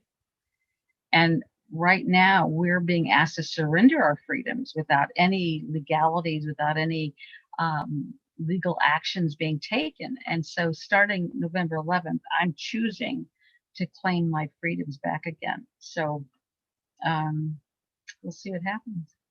So What do you mean by that? You're if claiming? I'm in, well, I'm not sure exactly how, but well, one, masks. I'm not going to wear a mask anymore after 11. It may be a chin guard if I have to, but I'll just choose not to go places that are doing that. And you're seeing more and more people not wearing masks, even in the people working in the stores are not wearing them anymore. So that's been kind of interesting. When I was working the polls, I had my mask down, as I do, and this one woman came in and she was so angry. She's pull it up, and I just smiled and sent her love. And then she went to the inspector who's in charge of the whole thing, and complained to her, and then apparently went over to the head of elections and complained about her. It's like, are you kidding me? This is the most important thing in your life. But she was really upset that I didn't have my face fully immersed. And I would agree. I'm doing the same thing, and I usually am the same if I wear it. And I intentionally have the mask that I've had this entire time, which is pretty much transparent this time because I took the insides out because I can't breathe in them. And I had a man go off on me too. And it's like, I've been coming in here for months. This is the same mask I've used. And I'm like, I just tell him, I said, I'm allowed to have a medically exempt thing and I'm not required by law. I wear it out of respect in the bottom part, but anyways, I choose to support the businesses that also support you. Well, see, and that's an engagement level that I wouldn't go into. She wanted to engage, and I just smiled and sent her love. I mean, I didn't engage at any level with her, which is why she was frustrated and went to everybody else trying to engage them. There you go. So we have a Dwayne's from Wisconsin. Yay! Yay, Wisconsin. Dwayne, mom's in Indiana. But he says he hasn't worn a mask since the beginning. But he did for one day because he had surgery, and so he had to for that. But well, and I think we can look at. I love South Dakota. I think we should all send thank you letters to the governor in South Dakota. But she said, I don't have any authority to do this. This is not something I can just mandate. So she has not closed her state down. She's not closed a single business. She's not required masks. She's not done any of that because she said it's not my job. I can't do this just arbitrarily because someone says I need to. And they've had no spike in the COVID. They've had no problem whatsoever. Their businesses have not been impacted. I think there's a whole much bigger agenda going on. And when you just go with it, but I am prepared to go to jail. So if you hear that I'm in jail, it's probably true. And Stacy can carry on Thursdays, but it's just time. I'm going to do my own little personal The documentation. states are getting paid for every positive test. Indiana gets $105,000. For every positive test? For every positive test, they're getting 105. Illinois gets 70 or 75. Now that filters down to healthcare facilities. In Indiana, the healthcare facilities are getting anywhere from 30, I think it's somewhere around 3,000, between 3,000 and 4,000 for admits, up to 39,000 if they're on event. So it's a money thing. Yeah. Well, but it's the way we pay off and get control. If I can tell you, because we've done that with the schools forever, that the things we're doing, we know are not good for learning. We know that. Right. The research is very clear. But if you want your money from the federal government, you've got to do it. And so people just sort of put on their masks and their blind eye and say, okay, we'll do it because it's good for the kids. It's not good for the kids. We know it isn't good for the kids. But it's the way you get money. And that's where we have to really begin to say, keep your money. We got to do the right thing. And that takes a lot of courage.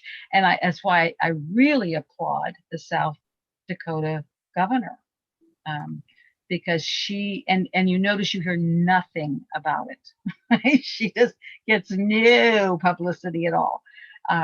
But she's shown that it has no correlation to the COVID cases. But everybody gets to decide for themselves what they do and how they live it. Wow. So there's a comment here that they're in lockdown again. No more than 10 people together or fine $500. And we have to be in our homes by 10 p.m. And that's in Boston area. And Massachusetts. Wow. See, and I mean, that's martial law by a new name. Who can tell us that we have to be in our homes and churches can operate? I mean, that's so. Our founding fathers would be spinning in the grave. And I've been calling on our founding fathers, guide me, tell me what I need to do, because this is so wrong that so many people gave their lives for freedom around the world. And we have just acquiesced to these things without any struggle, without any opposition. In fact, we've been programmed, and I say we collectively, that if someone isn't wearing that control mask, then we think they're doing bad things. That's the propaganda of the Holocaust. Because I've studied history, it's like, oh, this is the pattern here, and oh, this is the pattern here. It's so clear. Yeah. And I love it. I just love it. I love that we're here to go through it all again. And I was told that the Holocaust happened in order to show us what happens if we do nothing. Nobody during that period believed that they would be killed and they would be destroyed like it was. Nobody believed it could get to that point, that they wouldn't really be that bad. And here we are again saying, no, they wouldn't really do that. They wouldn't really inject us with these things. They wouldn't really do that. So. Well, and that's where, again, holding the faith and trusting. I'll read, Dwayne put in something in a second, but just a reminder. Hold on. Dwayne, I love you. I love you, Dwayne. Okay, now go ahead. Okay. So the test, just so you know, I have a girlfriend in sales, and part of her sailing thing is this test. Now, there's actually zero FDA approved tests. Right. Yeah, FDA approval goes through many years of things. So there is zero test out there that is actually FDA approved. The main test they use, the man who created this test was very clear. This is not to be used for COVID, has a very strict letter. This is not accurate for this. This is testing inflammation. This is testing blah, blah, blah. But this does not test for COVID. And he appeared dead. Isn't that ironic? So what happens is we have to look at these tests too, and the validity and asking to know truth, because the test literally is, in my opinion, a joke. And I send it with love because I know people are going to get mad at me for that, but this is my truth and I'm allowed to have my truth. But he said here in University of Wisconsin, the colleges forced every student to weekly test and quarantine. That's why the numbers spiked, because of the students testing within the first 2 days of classes. And my experience too, it's one of the reasons why I won't work in the industry right now. And that's really sad for me because I love TV film, but I will refuse to be tested twice for 1 day of work and forced to wear a mask except when on camera. Like, why? If everybody's been tested and then we're cleared, then why are we having to wear this? If we are, and anyways, there's lots of things that go on, but it's, I know one person who's lost their father. All right, first of all, do you feel the energy that you're generating? Yes. You've got a lot of resistance, a lot of negativity with it, and I can feel that coming through. So recognize you're feeding the beast when you're doing that. So go back to neutrality. You can tell the story without getting into that crazies. You're right. I find inside that I feel like it's this moment of, do we want to live in a free world or do we live, this is our time to choose. So this is where I get passionate of choose our freedoms, y'all, choose our rights. Okay. So now what did Wade said? You didn't finish telling me what Dwayne said. Well, that was that they were testing them. Every single student was mandatory tests. And anyways, he gives you prayers and a heart. Okay. And then, they're talking about Bruce Lipton as well. Okay. Thank you. Well, and yeah. So, but I think the Bruce Lipton stuff he was talking about, he did a good video on the Rona and immune system. And then his son came home and doing it online, he wasn't putting up with it. Good for your son about this. There's a lot of great information out at all different levels that if you want to know more, there's certainly resources there for the time being.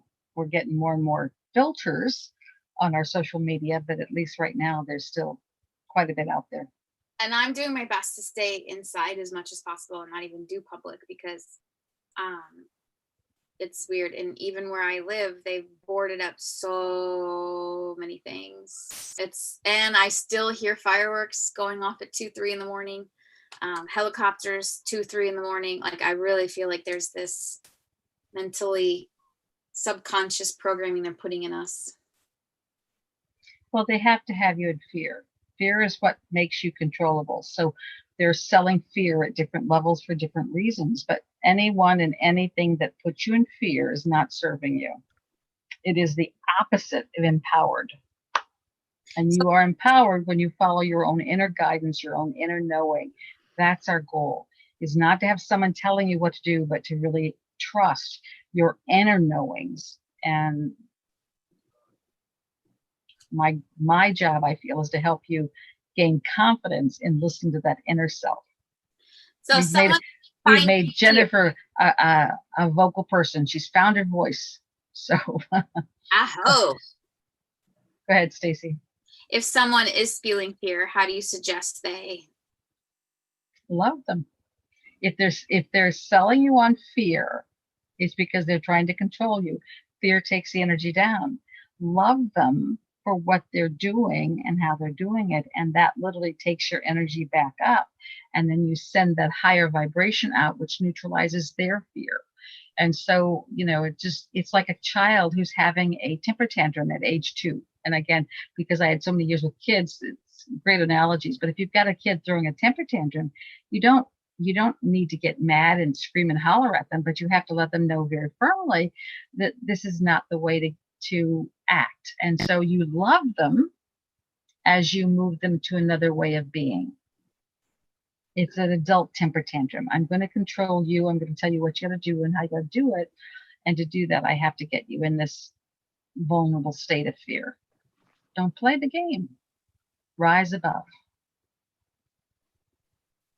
All right. Call on your angels, call on whoever that you have belief system in to move into total confidence and be Angels. willing to move beyond it. When I was running for office, playing in the political realm, I had lots of death threats. I mean, that was not unusual, but I certainly didn't let those control me or make me change my behavior. And to me, that attempts at death threat is the most extreme, so anything less than that, what the heck. Well, I wear my little protection cloak that I have only love inside of me, and that nothing or no one can penetrate my. You penetrate it when you move into that intense upset state. I'm human. I have to. It's not learn human. It's a choice. Fear is also false Recognize. evidence appearing real, and that's the truth. That's definitely, yeah. And you can feel that. It's like watching the news and the election stuff. It's like it's all fear. But you have a choice of whether you watch it or not. You don't have to watch it. There's nothing that says you have to watch it. I just send it in love and light, and I get lots of people sending me clips and videos and articles and that kind of stuff. And so I usually read those, but I just love it. I don't need to be a part of it. You're so smart. I got 30 years of practice, just experienced. Just experienced. And it's true. And if anybody needs a quick shot of confidence, feel free to call me, and Mother Helper, Heather, will help you move into acceptance and serenity and love. Right, Jennifer? Okay. That's Mother Heather. And just so Mom also puts her phone number in all of her books. Go ahead, Jennifer. Oh, I'm going to keep it handy.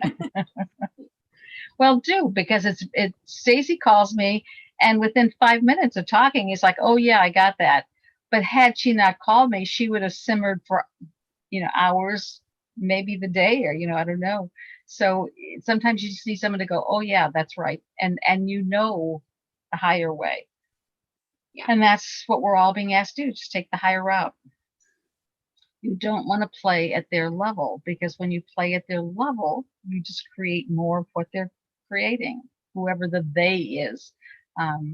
But certainly we see a lot of control and manipulation going on in lots of different ways. I just got a text message from my aunt apologizing to me. See, isn't that wonderful? That's evidence of how sending the love makes a huge difference. Something that was a little bit out of alignment, but I really felt after that it was meant to be heard. Well, a lot of times, again, another example, well, I did a workshop and this woman said something that I can't agree. I mean, you see me, I can't agree with Stacy when she says something that I don't agree with. I mean, I wouldn't be doing a service to anybody if I agreed with things that I don't agree with. Not that I can't be wrong, but I have to be true to my beliefs. And so she said something in this workshop, and it's like, well, let's look at it another way. And so I gave her another perspective, and she was so furious. She was so furious. And literally she got up and left the workshop. She was so angry at me. It's like, well, so be it. It took years for her to call me and say, I finally got it. I finally got what you said. She says, I have been mulling over what you said and cussing you out and arguing with you for years. But it took her that long to process that till she got to a higher level of understanding. But that sand in her oyster shells was what she needed to keep working on it and keep working on it until she got her breakthrough. So maybe your comment to your aunt that jarred her was what she needed to get her out of complacency or out of things. So you just trust. If you feel the need to say it in truth and in love. You don't have to be mean about it. I even, the man who was doing verbal masturbation, I said it with love. And it's not about how they receive it. It's about how you give it and being in your truth. And we're moving through a time where truth is going to be so very, very needed and important.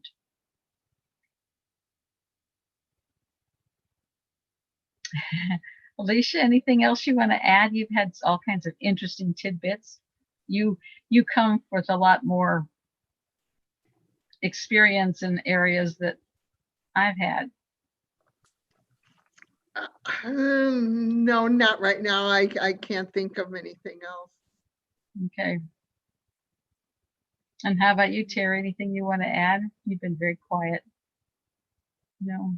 Okay, we'll just send you lots and lots of love. All right. Do you Anything? want to do a quick sprinkle? Huh?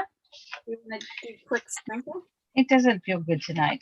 I think we're much in for the country, and so I think the elections and things are more important right now than individual sprinkles. I think that each of us have to search our heart and know what our role is and how we're to do it with dignity and grace. And okay, so why don't you do a quick sprinkle on how? Just a quick 2-minute message for those people that are just joining us. How would you, as the best way to handle this situation in the world right now, what's the best 2 minutes advice you can give to each of us as individuals / I've been saying it throughout the whole evening. Just we're gonna love it.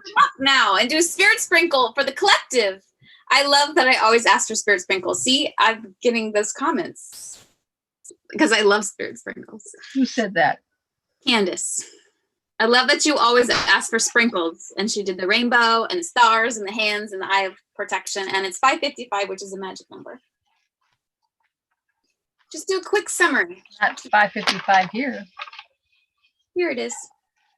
5, by the way, is freedom seekers. Russell Brand, for example, is a freedom seeker. But well, I would just remind everybody that we're working through the crescendo of the change. And once we're through this, and it won't be fast, it may not be easy, it will be done. That after we finish this lifetime and we have brought around a world of integrity and harmony and honesty, that the light workers will all be on leave for 1,000 years before Earth needs us for a final issue. So we're really wanting to bring this planet to its divine conclusion for the time being. It's a grand journey we're on. It's a very important journey we're on. It's not about taking sides, although it's easy to take sides or feel there is side, but in truth, we're all in the same boat. We're all on the same side.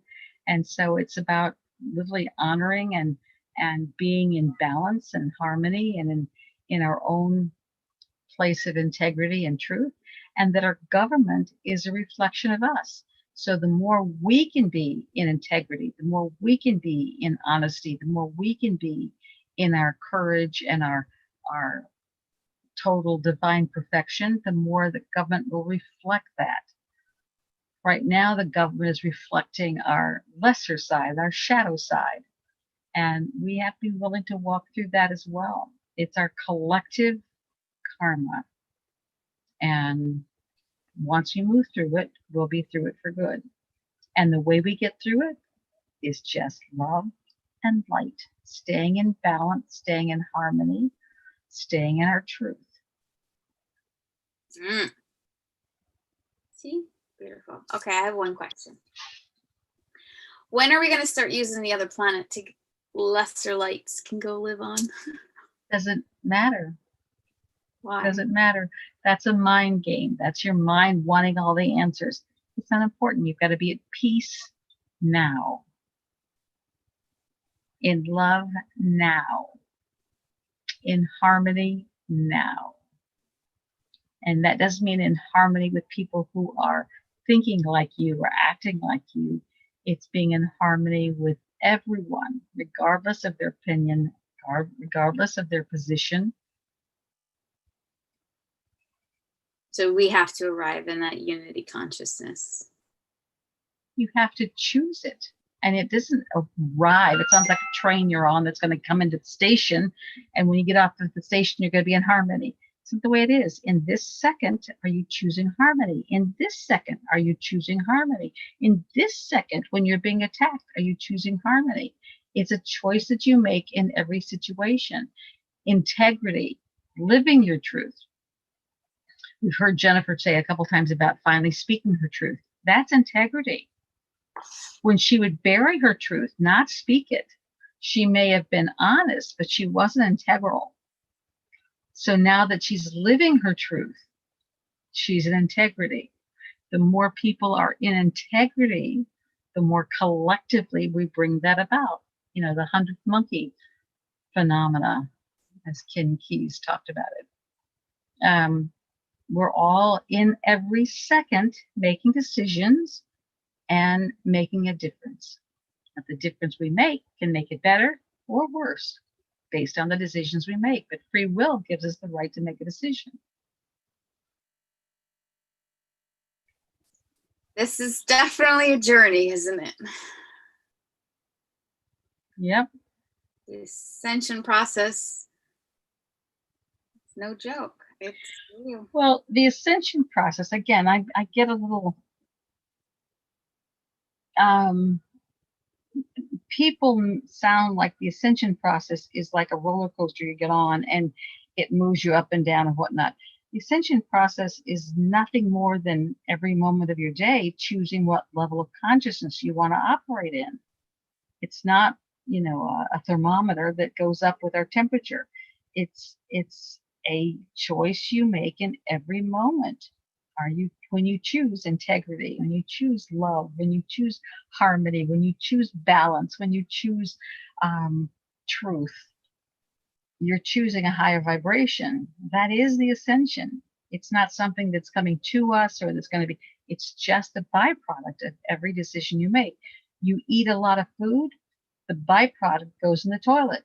That's the way it works. Well, the thoughts you have, the things you eat, drink, people you hang with, the actions you take are all the vibration you reside in. And the byproduct of that is your ascension or not.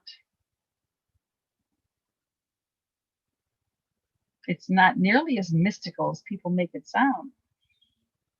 You know, do this and you're going to ascend. Well, that ain't the way it works. What are you doing today, in this moment? What are you doing in this breath? That will determine your ascension process or not. I burst your balloon. No, I feel I it. listen. Human See, and as we come together on these Thursday night calls, it literally takes your energy up a bit. That's the ascension process, just because we're hanging together with people who are reminding us that we are love and light, giving us an opportunity to play in the love and light.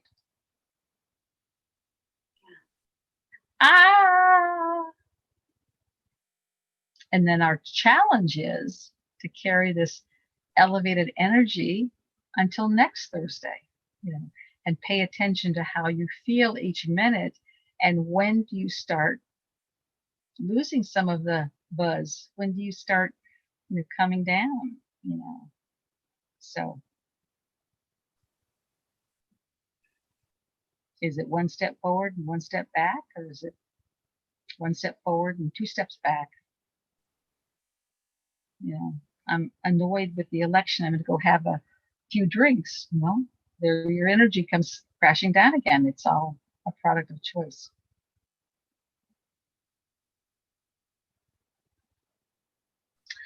All right. Anything out there in the peanut gallery? That there was a yes, sprinkles please from Dwayne. Dwayne, you have to be in a Zoom call to get a sprinkle, even if I were giving them, because it's too hard to do it through the peanut gallery. There's too much energetic interference, and I do it through the energy. So be on the call next time and show your face, and then we'll play. When Esme said, when you said or not, I pictured a heavy anvil and no ascending like a balloon. And then she goes, I visualize everything in pictures with the right wording, picture perfect.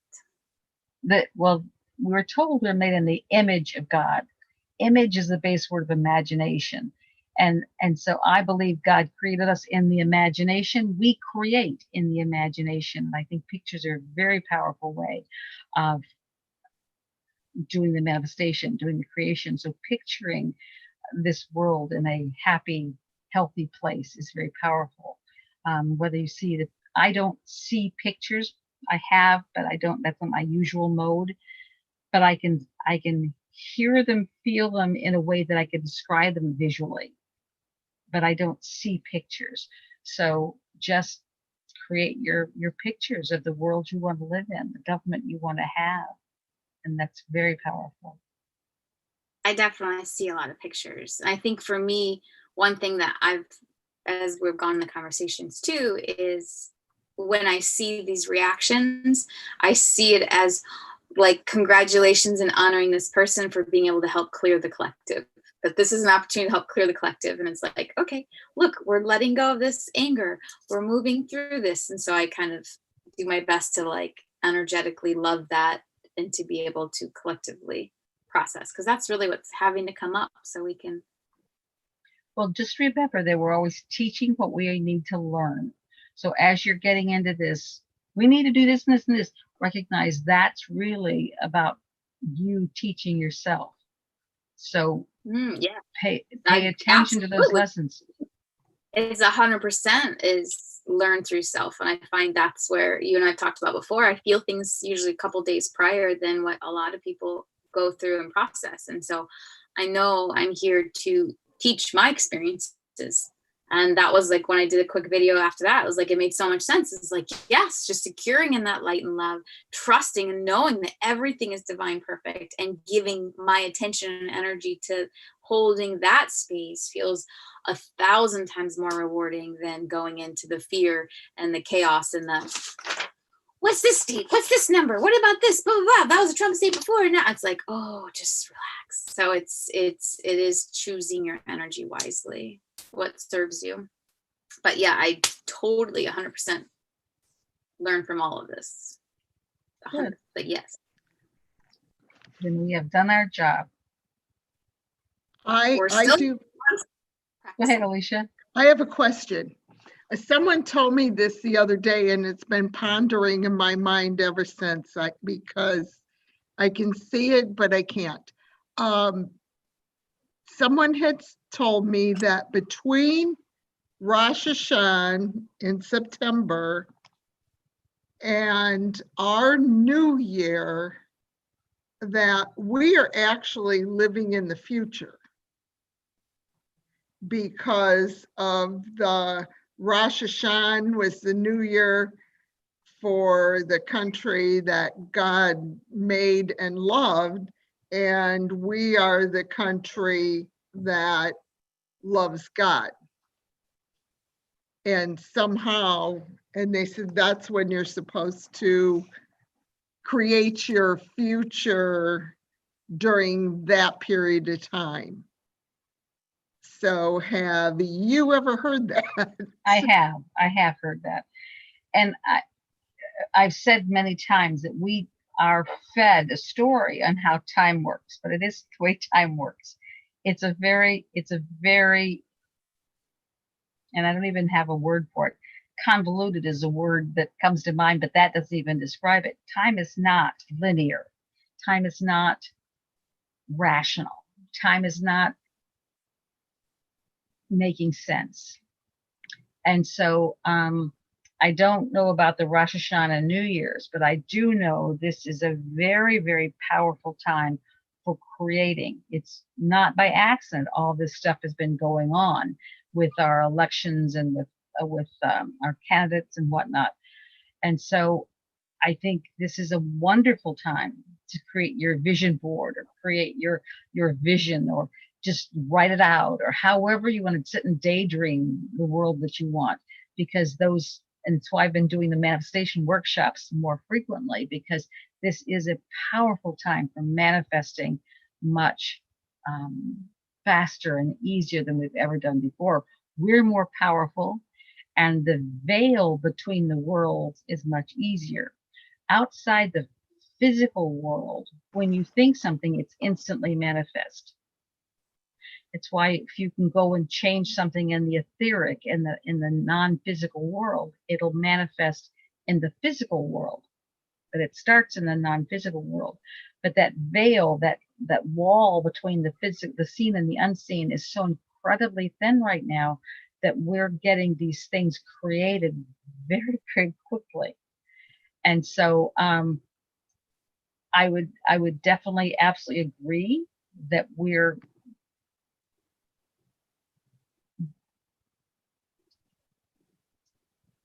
and again, I'm looking for the right words or analogies to explain it. At one time, there was a lot of time delay on TV. Something happened and you had a 20-second delay, so they could alter, change whatever that was going to be aired because there was this delay. We understand that concept. And now that time delay is getting less and less all the time. And so now we get instant. There's still a little delay on this, but it's just seconds. It's not a big delay like it once was. And this timeline can get ahead of the timelines. Instead of a delay, it's actually in front of. And that's the best I can do for explaining it. And yes, we have a lot of power to create whatever it is that we desire. Okay, thank you. You're welcome. Do you want to say anything else about the veil and how to best utilize that? We're at 2 hours and 10 minutes now. I think this is a great time to bring this conversation to a close. We appreciate all our peanut gallery out there and invite you all to join us on the Zoom call next Thursday at 6 o'clock. And Central, that's 4 p.m. Central. Pacific, 6 p.m. Yes. Central, 7 p.m. Eastern. Yes. Terry hung up because she was on Eastern time and she said she needs to get sleep. So I'm going to just close with our little affirmation. Let us close in the beauty of peace and understanding. Let us stay open to the gentle whispers of the universe and her teachings. Let love keep us warm, safe, and confident. Assist us to remember the gentle way, the compassionate path, the empowered highway of courage, and our commitment to our road of service. And again, that's why we're here, to serve. Remind us to stay open to the blessings and joy of our sacred journey and to all those in the non-physical who assist us in every way. Until next time, I remain your committed friend, your heart mama, and send you loads of love, light, and laughter until next we meet. Love and light. And remember, you can Thank find you. us. Feel free to go to YouTube, Stacey Harder. There is the playback there. And subscribe. I have a new channel. I think I have 12 subscribers. So I'd love and be honored for you to be a part of my subscription and just doing the best we can in our daily lives. So thank you so much for being a part of this. Thank you for spreading the love. Thank you for being the love. Thank you for radiating the love and the light that you are. So I'm honored to be out serving this planet at the same time you are. I love you. Bless you. Thank you. May we journey together. Love you. Thank you. Bye.